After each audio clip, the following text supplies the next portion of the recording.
నిజాం నవాబు కట్టిండు అప్పట్ల, గాంధీ, ఉస్మానియా, నిమ్స్. వీళ్ళు 65 ఏళ్ళు పరిపాలించారు కానీ ఒక్క దవాఖాన కట్టలే.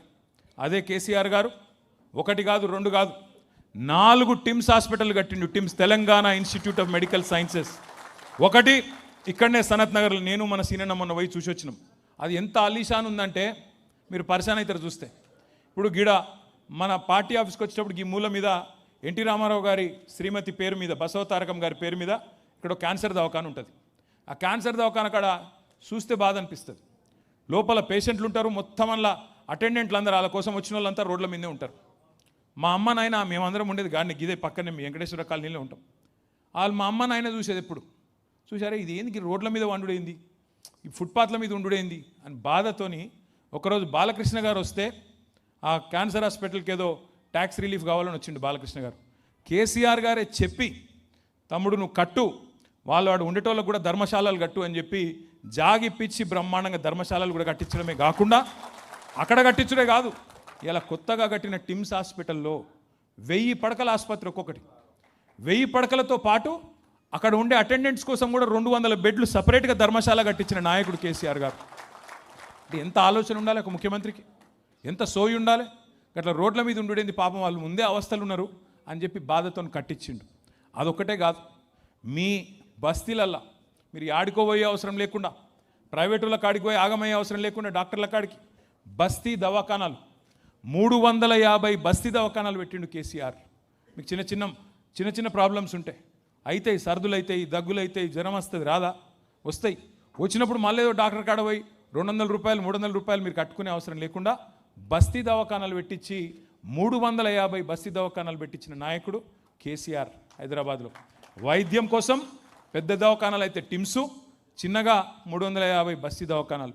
ఆఖరికి కార్మికుల కోసం, గరీబుల కోసం యాడనో పనికోతారు, అందరు టిఫిన్ డబ్బాలు పట్టుకుపోయే సౌలత్ ఉండదు, పొద్దున లేచి వంటలు వండరాదు, కొంతమంది 4 లేచి పోతారు, వాళ్ళ తిండికి ఆకలికి ఇబ్బంది అవుతుందని చెప్పి 5 రూపాయల అన్నపూర్ణ సెంటర్లు ఎన్ని పెట్టిండు కేసీఆర్ గారు. జానారెడ్డి గారు కూడా పోయి తిన్నాడు రోజు, జానారెడ్డి గారు కూడా పోయి తిన్నాడు ఎట్లున్నది తిండి అని చెప్పి. అరే జోర్దార్ ఉందా కేసీఆర్ గారు, మంచిగా పెట్టినావు, 5 రూపాయలకి అన్నపూర్ణ అసలు భోజనం పెట్టినావు అని చెప్పి మెచ్చుకున్నాడు జానారెడ్డి గారు. ఇక్కడ ఎవరైనా 5 రూపాయలు భోజనం వాళ్ళు ఉన్నారా? నేను కూడా తిన్నారా భయ్, జోర్దార్ ఉంటుంది, హరే రామ హరే కృష్ణలు చేస్తారు. ఎందుకు చెప్తున్నా అంటే, ఒక మనసున్న ముఖ్యమంత్రి ఉంటే, గరీబోళ్ళ మీద ప్రేమ ఉన్నోడు ఉంటే గట్లుంటుంది. రేవంత్ రెడ్డి వచ్చిండు, మనం అన్నపూర్ణ అని పెడితే, అన్నపూర్ణ మా అమ్మ పేరా, మా చెల్లె పేరా, నా భార్య పేరా? అన్నపూర్ణ అంటే దేవత. రేవంత్ రెడ్డి రాగానే ఏం చేసిండు, అన్నపూర్ణ పేరెత్తేసి ఇందిరామ్మనట. ఏమన్నా తెలివి ఉందా ఆయనకు? దేవుని పేరు కూడా తీసేస్తారు ఆయన, అక్కడ అమ్మవారి పేరు. ఇక వీనికి ఛాన్స్ ఇస్తే అంతే, జూబ్లీహిల్స్లో పెద్దమ్మ తల్లి పేరు కూడా మారుతాడేం పాడు. అది గట్లున్నాడు మరి దివానగాడు. నేను ఏమంటున్నా అంటే, ఇక ఈయనను భరించుడు ఇంకొక 2 ఏళ్ళు తప్పది. ఇక గింతే, ఇక మా అన్నయ్య యాద్ చేస్తుంది వెంకటేశ్వర రెడ్డి. ఇక ఎవడన్నా ఇప్పుడు నేను నాకు తెలియక అడుగుతా, నాయకుడు నీకు ఎవరు ఆదర్శం రాబాయ్ అంటే, ఒక గాంధీ ఆదర్శం అంటాడు, ఒకడు అంబేద్కర్ ఆదర్శం అంటాడు, ఒకడు లేకపోతే ఎన్టీ రామారావు అంటాడు, ఒకడు కేసీఆర్ అంటాడు. కానీ నాకు రావణాసురుడు ఆదర్శం అంటాడు. ఎవడన్నా చూసినారా మీరు? ఇప్పుడు రాముడు ఆదర్శం అంటారు కానీ రావణాసురుడు ఈయన గట్లనే. ఈయనకు వచ్చిరాని బట్లర్ ఇంగ్లీష్లా హిట్లర్ నాకు ఆదర్శం అన్నాడు. నీకు హిట్లర్ ఎవడో నీకు ఎరికేనా అసలు? వాడు ఎన్ని లక్షల మందిని చంపిండో తెలుసా నీకు? హైడ్రా అనట హిట్లర్ ఫేవరెట్ పదమట. హైడ్రా అనేది ఒక హంతక ముఠ. ఆ ముఠాను హైడ్రా కాదా, హిట్లర్ హంతక ముఠాను ఆదర్శంగా తీసుకొని హైడ్రా పెట్టినా అని సిగ్గు లేకుండా ముఖ్యమంత్రి చెప్తుండు. ఇక ఇక్కడ ఇంగ్లీష్ వచ్చిన వాళ్ళకి నేను చెప్తా ఒక మాటలో. ఆయన ఏమన్నాడు Revanth Reddy, I demolished like anything. ఎవడన్నా కూలగొట్టి సిగ్గు లేకుండా చెప్పుకుంటా ఆడరా, నాకు అర్థం కాదు. ఐ డెమాలిష్డ్ లైక్ ఎనీథింగ్ అట. ఇరాను ఇజ్రాయిల్ లెక్క తయారైంది మా తెలంగాణ అని చెప్పుకుంటున్నాడు సిగ్గులేనోడు. ఇంతకంటే పిచ్చోని ఏమనాలి? నేను ఏమన్నా తిడదామంటే కూడా నోరు వస్తలేదు నాకు. నేను మీ అందరిని అందుకే దండం పెట్టి చెప్పేది, సరే ఇవాళ దురదృష్టవశాత్తు తెలంగాణకు ఈయన ముఖ్యమంత్రిగా ఉన్నాడు. ఇంకో 2 ఏళ్ళు కాంగ్రెస్ అనే ఈ దరిద్రాన్ని దేశం మొత్తం వదిలించుకున్నారు.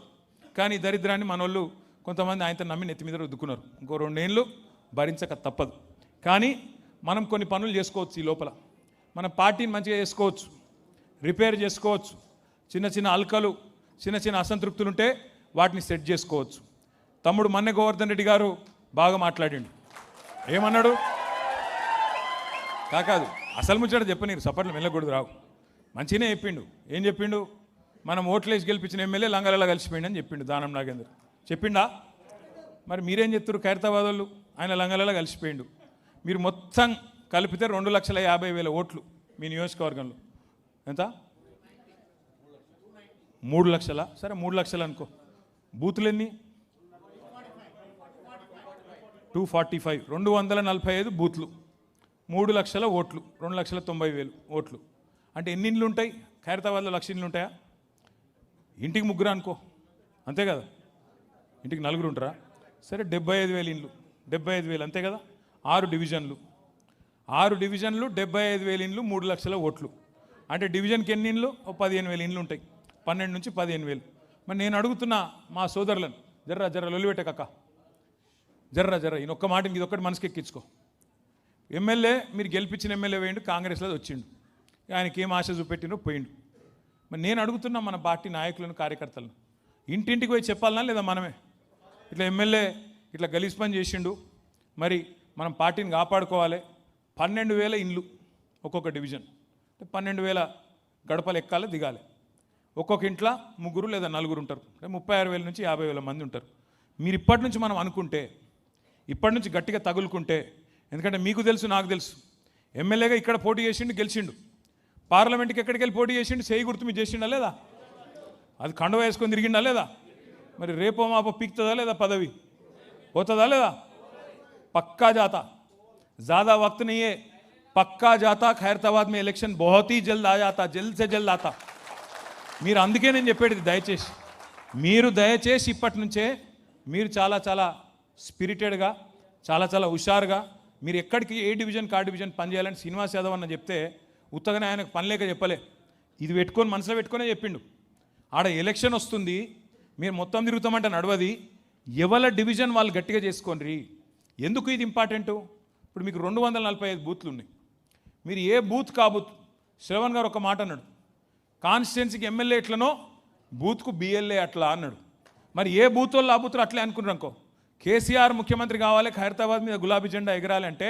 నా బూత్ కాడికి నేను మెజారిటీ ఇస్తా బై నాకు వేరే బూత్ అవసరం లేదు నా బూత్లో నేను మెజారిటీ ఇస్తాను ఎక్కడోళ్ళు అక్కడ మీరు నేను కేసీఆర్ అనుకొని తిరిగిరనుకో కాదా పని 1000 ఓట్లు బూత్కు 1000 ఓట్లు అంటే 300 ఇండ్లు 300 ఇండ్లు మీరు సవాల్గా తీసుకొని తిరిగి ఆ ఇండ్లకు పోయి ఎస్ఐఆర్ కార్యక్రమం కానీ మెంబర్షిప్ కార్యక్రమం కానీ గట్టిగా చేసినాం అనుకో రేపు వచ్చే ఎలక్షన్ గెలవా మనం కాంగ్రెస్ వాళ్ళు లంగతనం చెప్పుకుంటూ తిరిగితే సీనన్న చెప్పినట్టు 5 నిమిషాలు ఎత్తిమినానుగా కూర్చొని ముచ్చట పెట్టి అక్క నీకు ఇది వచ్చిందా కేసీఆర్ ఉన్నప్పుడు కేసీఆర్ కిట్ వచ్చింది ఇప్పుడు వస్తుందా అక్క అంటే ఏం చెప్తుంది వస్తలేదు ఇప్పుడు బంద్ చేసిన అని చెప్పది అక్క నీకు రంజాన్ తోఫా వచ్చిందా అని అడిగినావు అనుకో ఆపా ఆరా క్యా రంజాన్ తోఫా అని అడిగినావు అనుకో ఇంటికి పోయి క్యా బోల్తే గాలియాँ देते अरे क्या है उन्होंने कहाँ से आए जी బతుకమ్మ చీర వచ్చిందా లేదా అక్క అని అడిగితే చెప్పరా మనోళ్ళు వచ్చిందా అక్క బతుకమ్మ చీర బంధు కేసీఆర్ కిట్ బంధు బస్తీ దవాఖానా బంధు పిల్లలకు బడిల బ్రేక్ఫాస్ట్ బంధు వీళ్ళు వచ్చినాక మొత్తం వ్యాపారాలే బంద్ అయిపోయినాయి